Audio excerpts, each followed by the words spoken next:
नमस्कार, डॉक्टर सर्वेश कुमार सुयस, news editor, Kanpur संवाद news network. आज की राष्ट्रीय समाचार बुलेटिन में आपका स्वागत। हरियाणा में किसानों का मिनी सचिवालय की ओर कूच हो गया।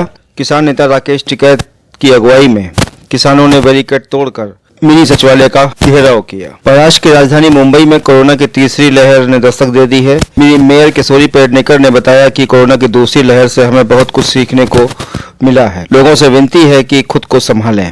कोरोना कर्फ्यू आदि नियमों में ढील के मामले में राज्य सरकार निर्णय लेगी। निपाह वायरस के बढ़ते खतरों को देखते हुए कर्नाटक ने केरल से लगी सीमाओं को सील कर दिया है। जिले के उपायुक्त के.बी. राजेंद्र ने लोगों से सावधानी बरतने को कहा है और स्वास्थ्य विभाग को अलर्ट कर दिया गया है। केरल में 12 साल के बच्चे की मौत के बाद पड़ोसी राज्यों में दहशत का माहौल है। भू राजस्व के रिकॉर्डों में पुजारियों के नाम जोड़े जाने की याचिका पर सुनवाई करते हुए सुप्रीम कोर्ट ने आज ऐतिहासिक फैसला सुनाया। कोर्ट ने कहा है कि पुजारी किसी भी मंदिर की जमीन या संपत्ति का मालिक नहीं हो सकता। वह सिर्फ एक सेवक की तरह काम करता है। मंदिर की संपत्ति का मालिक उसका देवता ही होता है, इसलिए कि मंदिर की संपत्ति देवता के नाम ही रहेगी। देश में बीते 24 घंटे में कोरोना के 31,222 नए मामले सामने आए और 290 लोगों ने अपनी जान गंवाई है। लंबे समय बाद कोरोना के दैनिक मामलों में आज कुछ कमी दिखाई दी। 2011 की जनगणना के अनुसार उत्तर प्रदेश में सबसे अधिक 12% जाटव है। जाटवों के बाद ब्राह्मण दूसरे स्थान पर है। इनकी आबादी लगभग 10% है। कुल जनसंख्या में ब्राह्मणों की हिस्सेदारी के मामले में उत्तर प्रदेश 2 पहाड़ी राज्यों में उत्तराखंड व हिमाचल प्रदेश के बाद तीसरे स्थान पर आता है, जो राज्य की राजनीति का पर्याप्त प्रभाव डाल सकता है। उत्तर प्रदेश में ब्राह्मण प्रभावशाली माने जाते रहे हैं। राज्य के पहले मुख्यमंत्री गोविंद वल्लभ पंत ब्राह्मण ही थे। एन.डी. तिवारी जो 1989 में कांग्रेस के आखिरी मुख्यमंत्री थे, वे भी ब्राह्मण थे। इसी के चलते उत्तर प्रदेश राज्य ललित कला अकादमी ने भी भारतीय हरिश्चंद्र व पंडित गोविंद वल्लभ पंत को लेकर राष्ट्र की चित्रकार शिविरों का आयोजन शुरू कर दिया है। 2022 के चुनाव में इसीलिए ब्राह्मण अहम हो गए हैं। सभी राजनीतिक दलों के केंद्र में इस बार ब्राह्मण ही है।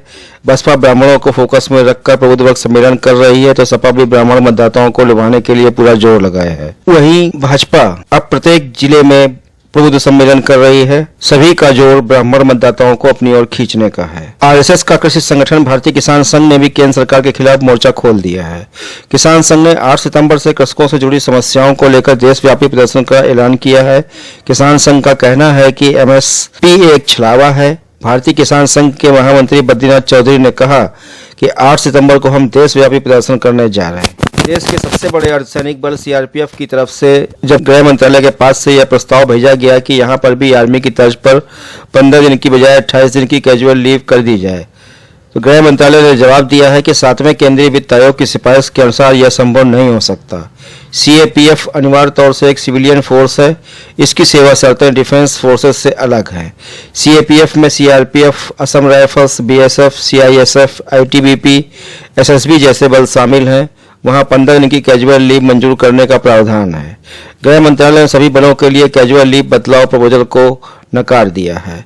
ऐसे में यह अहम प्रश्न उठ खड़ा हुआ है कि आतंकवादी घटनाओं व नक्सलवादी घटनाओं में मोर्चा लेने वाले सीआरपीएफ बल ने समय समय पर पाक व चीन को भी चुनौती दी है। यदि वे सुरक्षा बलों की श्रेणी में नहीं हैं, तो उन्हें इन मोर्चों पर क्यों भेजा जाता है? सिविलियन फोर्स को नियमानुसार देश की आंतरिक सुरक्षा में ही इस्तेमाल किया जाना चाहिए। तमिलनाडु के तिरुपुर जिले में बिना वैध दस्तावेज के रह रहे 8 बांग्लादेशी नागरिकों को पुलिस ने गिरफ्तार कर लिया है। यह लोग एक बुनाई कारखाने में काम कर रहे थे।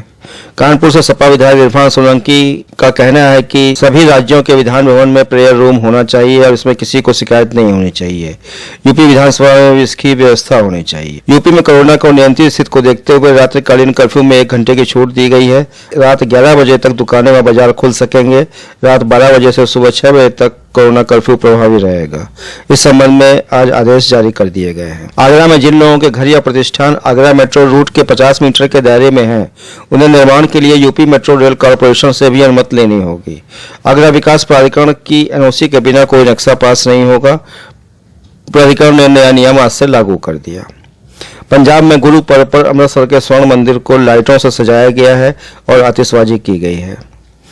छत्तीसगढ़ के मुख्यमंत्री भूपेश बघेल के पिता नंद कुमार बघेल को गिरफ्तार किया गया है। उन्हें ब्राह्मणों के खिलाफ अपमानजनक टिप्पणी को लेकर रामपुर की अदालत में पेश किया, जहां से उन्हें 14 दिन की न्यायिक हिरासत में भेज दिया गया। प्रयागराज में डेंगू के मरीज बढ़ते जा रहे हैं। अभी तक जिला चिकित्सालय में 14 मरीज डेंगू के आए हैं। यह बात वहां के सीएमएस डॉक्टर किरण मलिक ने बताई। उत्तर प्रदेश में बसपा अध्यक्ष मायावती ने लखनऊ के पार्टी कार्यालय में पूर्ण वर्ग सम्मेलन में बोलते हुए कहा कि बीजेपी के प्रलोभन भरे वादों में बहकावे ब्राह्मण ने पूर्ण बहुमत की सरकार बनाई थी, जिसका आभास उन्हें हो गया है। अब ब्राह्मण मतदाता के सम्मान की रक्षा बसपा करेगी। उन्होंने कहा कि मुझे कल मीडिया के जरिए मालूम हुआ कि आरएसएस प्रमुख मोहन भागवत ने कहा है कि हिंदू और मुसलमानों के पूर्वज एक हैं। ऐसे में उनसे पूछना चाहती हूं कि एक ही हैं तो आरएसएस की बीजेपी पर हर स्तर पर मुसलमानों के साथ सौतेला व्यवहार क्यों अपना रही है। लखनऊ में मुख्यमंत्री योगी आदित्यनाथ और राज्यपाल आनंदीबेन पटेल ने राष्ट्रीय पोषण माह 2021 के शुभारंभ कार्यक्रम में आज हिस्सा लिया। आज के राष्ट्रीय समाचार बुलेटिन में बस इतना ही। धन्यवाद, नमस्कार, शुभ रात्रि।